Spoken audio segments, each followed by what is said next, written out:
ना कोई जुबान रहेगी खामोश, ना कोई मुद्दा होगा दफन। परत दर परत, हर्फ दर हर्फ, झूठ के इस हल्ला बोल में सिर्फ और सिर्फ सच जानेंगे। न्यूज 18 उत्तर प्रदेश की जानिब से जनता और जनता की जानिब से हम कहकर ही मानेंगे। नमस्कार, मैं मनोज राजेंद्र त्रिपाठी और आज की इस चर्चा की शुरुआत करते हैं कुछ इन पंक्तियों के साथ।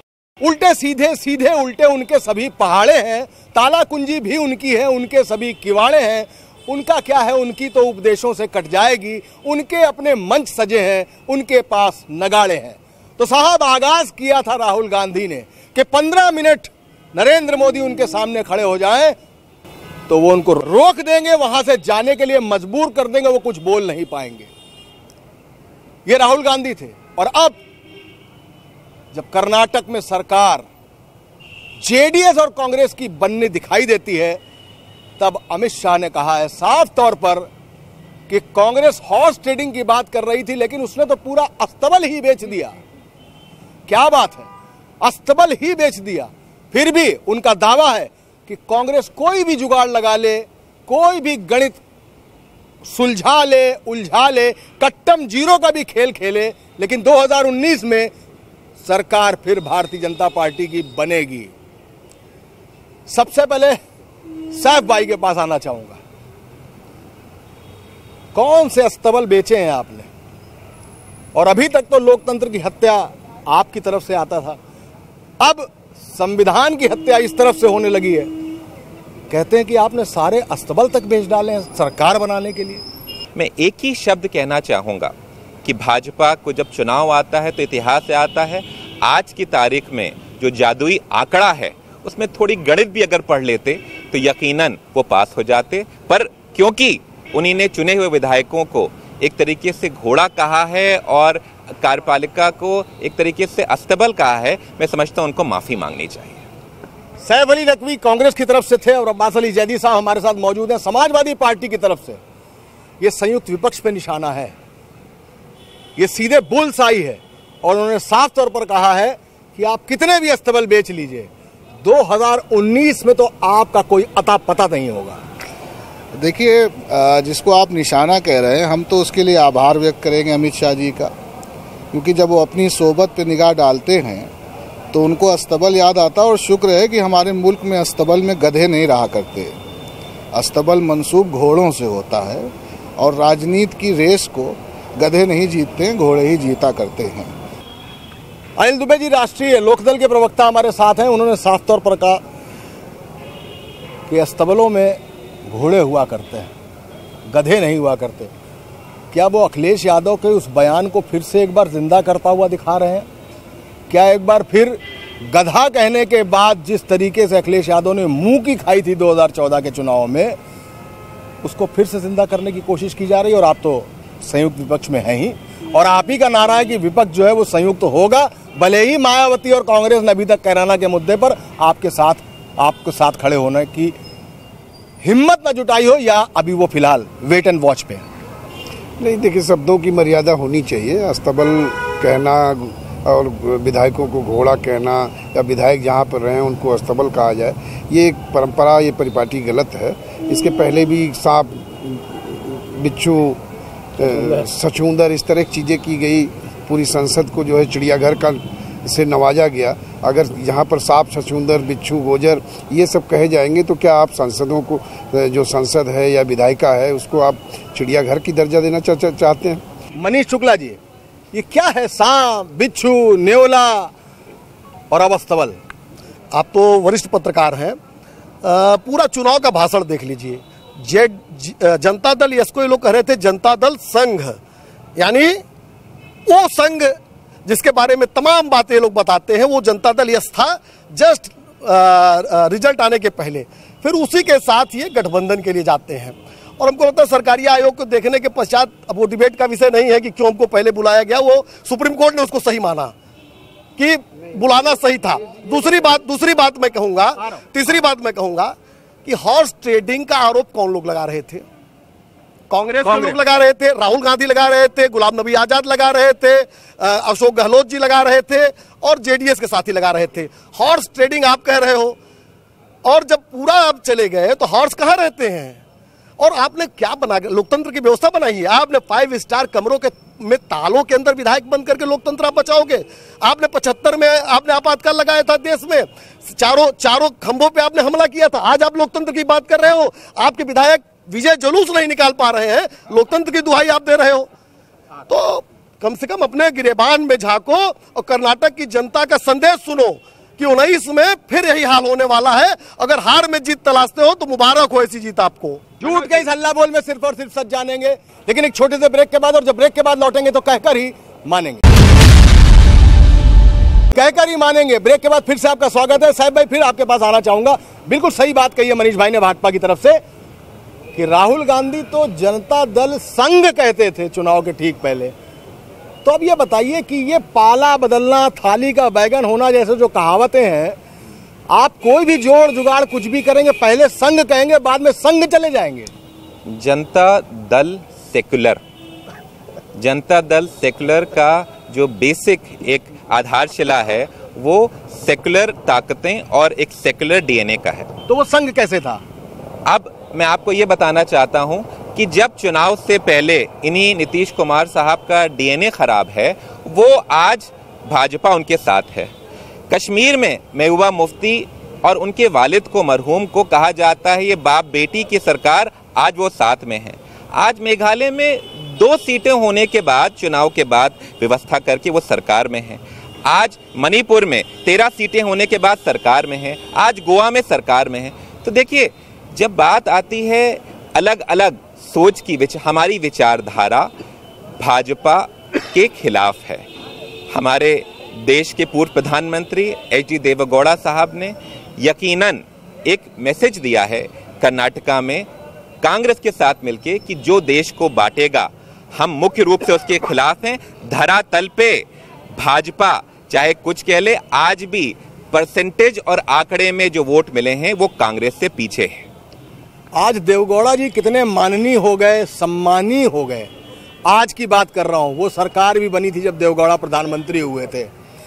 और जरा गौर करिए कि अब इस बात को कहा जा रहा है कि उन्होंने ऐसा किया, मेघालय में ऐसा किया, गोवा में ऐसा किया, तो क्या आप भी ऐसा ही करेंगे? जिसको पहले संघ कहेंगे उसको अपने संघ ले लेंगे। अब मुझे हैरत होती है कि हमारे भारतीय जनता पार्टी के वरिष्ठ प्रवक्ता हैं, बड़े भाई हम लोगों के, ये हर संघ को राष्ट्रीय स्वयंसेवक संघ क्यों मान लेते हैं? अच्छा, कौन सा इस देश में ओलंपिक संघ है, राष्ट्रीय युवक संघ है, तमाम संघ हैं। क्या बात है? ये कोई जनसंघी देश थोड़ी ना कि जहाँ एक ही जनसंघ है या राष्ट्रीय स्वयंसेवक संघ। लेकिन मूल मुद्दे पर मैं इतना कहना चाहूंगा, देवेगौड़ा साहब माननीय इसलिए हैं क्योंकि वो समाजवादी विचारधारा से जुड़े नेता हैं।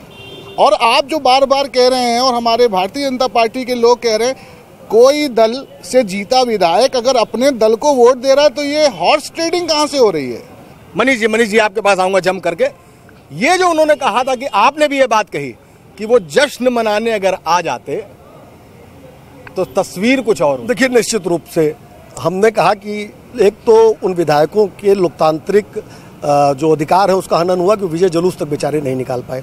दूसरा, जैसे ही विजय जुलूस निकालते तो जनता से जब उनका संपर्क होता तो जनता ने, चूंकि भ्रष्टाचारी सिद्धरमैया की सरकार को, जो राहुल गांधी जी के आशीर्वाद से चल रही थी, उसको उखाड़ फेंकने का जनमत दिया है कर्नाटक में। चूंकि जेडीएस भी जहां लड़ रही थी वो सिद्धरमैया खिलाफ लड़ रही थी, भाषण सिद्धरमैया खिलाफ दे रही थी, मोदी जी खिलाफ नहीं कर रही थी। तो सिद्धरमैया के खिलाफ भाषण कर रही थी, इसलिए जनमत जो है भ्रष्टाचारी कांग्रेस के खिलाफ था, वहां की सरकार के खिलाफ था। तो जब जनता से संपर्क होता तो निश्चित रूप से जनता कहती कि भैया हमने कांग्रेस को उखाड़ फेंकने के लिए आपको वोट दिया था, आप कहां जा रहे हो? तो विधायक जन दबाव में जनता की जो अपेक्षा है उसके अनुसार निर्णय लेता। देखिए, इन्होंने तो साफ कह दिया कि वो निकलते तो जनता से उससे उनके बयान के बाद आपको कुछ समझने में नहीं लग रहा है कि वो 104 सीटें लेके सरकार बना रहे हैं। अच्छा होता कि वो कहते कि हमें बहुमत नहीं, हम विपक्ष में बैठेंगे, तो शायद उनकी वाहवाह हो रही होती। वो खुद सरकार बनाने चले गए। और उनकी मंशा कहाँ से लाते विधायक? भाई बीजेपी, कांग्रेस आपके खिलाफ रही, जेडीएस आपके खिलाफ रही, दोनों लोगों के खिलाफ आप चुनाव लड़े हो, आप किस आधार पर सरकार बनाने चले गए? सबसे बड़ी चीज है, भाजपा के राष्ट्रीय अध्यक्ष को इतना ज्ञान होना चाहिए है कि चुनाव के बाद में चुनावी जुलूस निकालने पे प्रतिबंध है। फिर मैं कहूँगा अस्तबल बेचने वाले, लोकतंत्र की हत्या करने वाले, इमरजेंसी लगाने वाले, 356 का 100 बार से ज्यादा प्रयोग करने वाले। और एक एग्जाम्पल राष्ट्रीय अध्यक्ष जी ने उस इंटरव्यू में और दिया था, गोवा में एक सरकार कांग्रेस ने 0 विधायक रहते बनाई थी 1975 से 77 के बीच एक साल में। ये आज बात कर रहे हैं, कहिए कि कम से कम गिरेबान में झांके अपने, और कम से कम ज्ञान अगर देना हो तो श्री राहुल गांधी जी को दे। पूरा देश जानता है किसके पास ज्ञान की कमी है। इस गिरेबान को जब झांकेंगे तो अंदर बहुत पसीना होगा, मेहनत बहुत की है कर्नाटक में। त्रिपुरा, आप अपने त्रिपुरा के मुख्यमंत्री को पहले समझा लिए, जो सिविल इंजीनियर्स को, सिविल एस्पिरेंट्स को, सिविल ऑफिसर्स को सिविल इंजीनियरिंग कराते हैं।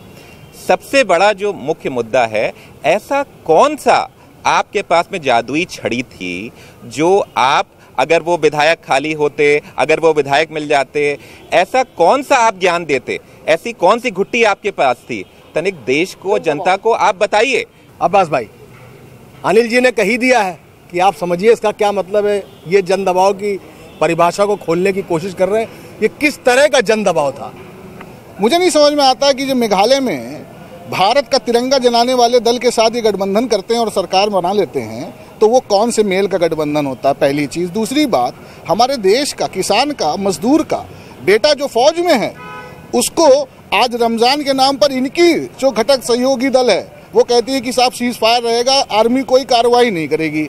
रमज़ान की आड़ में आतंकवाद को बढ़ावा देने पर इनकी सरकार मुहर लगाए बैठी है। उत्तर प्रदेश तय करेगा कि इस देश की दिशा किधर जाएगी और अगली सरकार किसकी बनेगी। ये अखिलेश यादव जी और बहन कुमारी मायावती चौधरी अजीत सिंह साहब तय करेंगे कि अगली सरकार 19 में कौन बनानेगा।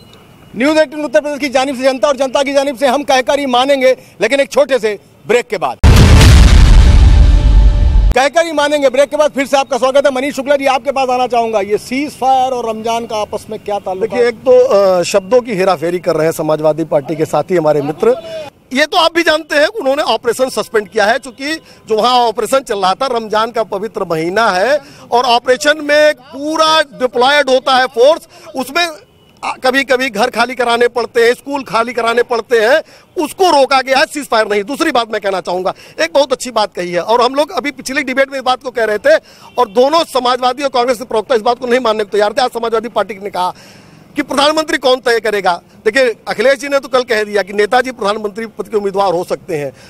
राहुल गांधी जी ने एक सपना देखा था कर्नाटक में। मुझे बहुत दुख है साहब भाई कि आपके नेताजी का ये सपना आपके दोस्त पार्टी तोड़ने वाली है।